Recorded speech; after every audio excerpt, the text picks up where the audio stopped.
Welcome back to Garden Talk, brought to you by the Penn State Erie County Extension Master Gardeners. I'm your co-host for today, Mike Bailey, along with Ellen DePlacido. Ellen, good morning there.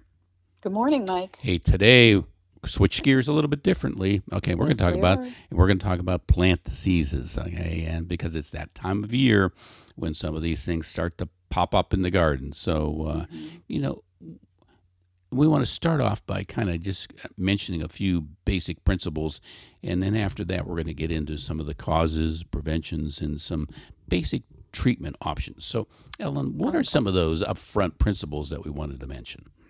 Okay. Well, first of all, we want to mention the fungus and the fungus-like organisms that are by far the primary cause of plant diseases. And remember, plant diseases really can't be cured, but some can be controlled to a certain extent. And the best approach to a plant disease is prevention. Try to keep it from even getting started. You're right. And when hmm Ellen, when you talk about problems within the a vegetable garden between pests and diseases, it's hmm really diseases that are the big issue.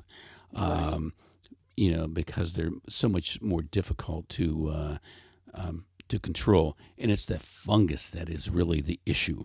And it's the fungus. You all know where funguses grow. They grow in wet places. It's damp, and that's why we promote a lot of this vertical gardening and spacing for airflow, etc. But you know, it's really not necessary, to determine exactly what the problem is. To get a definitive diagnosis, okay, you usually have to send that plant off to a plant lab. Unfortunately, here in Pennsylvania, we have such a lab at Penn State, at State College, and I can give you that contact information if you call the garden hotline. Uh, and it may be necessary at times. We send a number of people there, and it's a very nice service. Is it necessary to get some kind of a definitive diagnosis for the home gardener? Well, I don't know. I mean, is it going to change the outcome? Yeah, there's probably no on both counts, but some people do have that interest and that desire to learn. So, which is fine, which is wonderful. So start again by listing some of those causes that we might stumble across. Okay, Ellen, are you going to pick up here? Sure, sure. And again, like I mentioned, fungus, we've already mentioned that, and they are they're small organisms that are by far the greatest cause of a plant disease. There are over 8,000 fungal species that can cause a disease on your plants. Fungus lack chlorophyll, and therefore they lack the ability to generate their own food. So they get all of their nutrition from the host plant. Because of that, the plant is deprived of its own nutrients, and some fungi actually release toxins that destroy that plant tissue. So most are spread in the form of spores by a variety of environmental factors, and that's what's so difficult about this, especially the wind. We really don't have any control over the wind. And most fungi that infect the leaves require free moisture to initiate the infection. So an exception to that is powdery mildew, and this only needs a lot of humidity, which sometimes is pretty prevalent in our area. Oh yes, in fact, I did notice a little bit of powdery mildew starting on some of our cucumbers. Uh-huh. Yep. Down in the Emmaus the other day. Seems to So be the first plant, doesn't it? The yes, cucumbers. you're right. It does. So you got the funguses, and then you get the bacteria, which are really hmm kind of single cell microscopic organisms.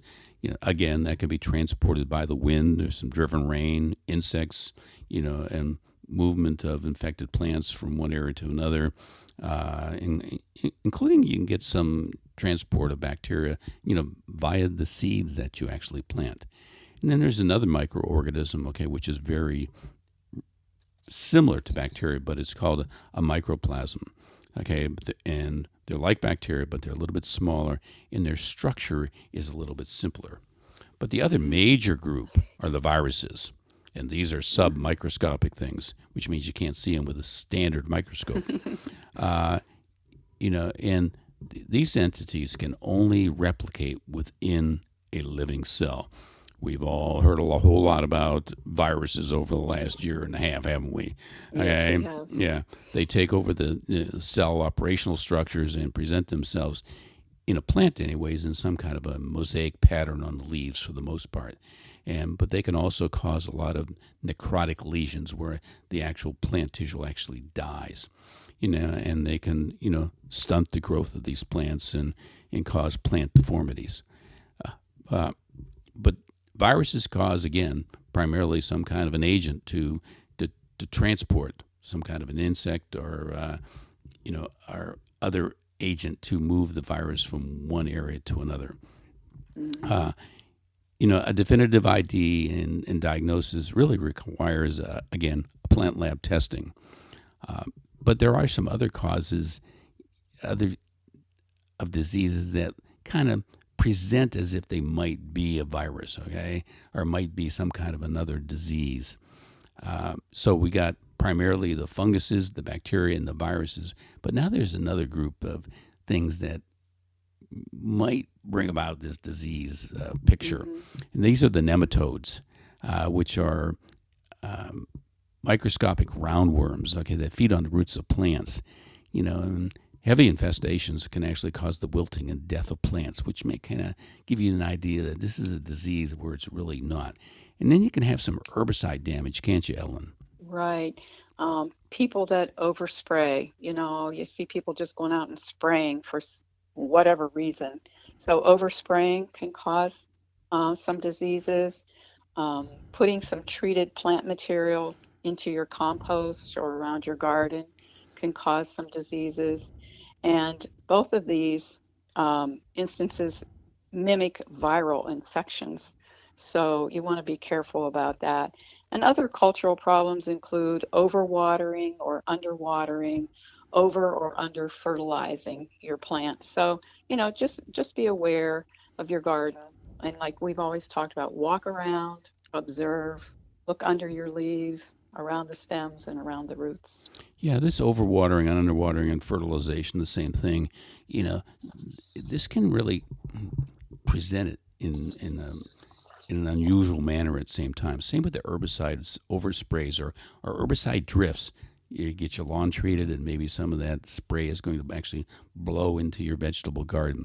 Tomatoes are extremely sensitive, and we've actually had some questions on the garden hotline this year, which in the end I think we decided were herbicide, drift from a lawn spray. So be careful of those things. So Ellen and I, we've used up our time for today. The next time we're going to get into is some of the prevention factors. Okay? Okay. So All thank right. you for listening, and hope this was helpful. Bye-bye now.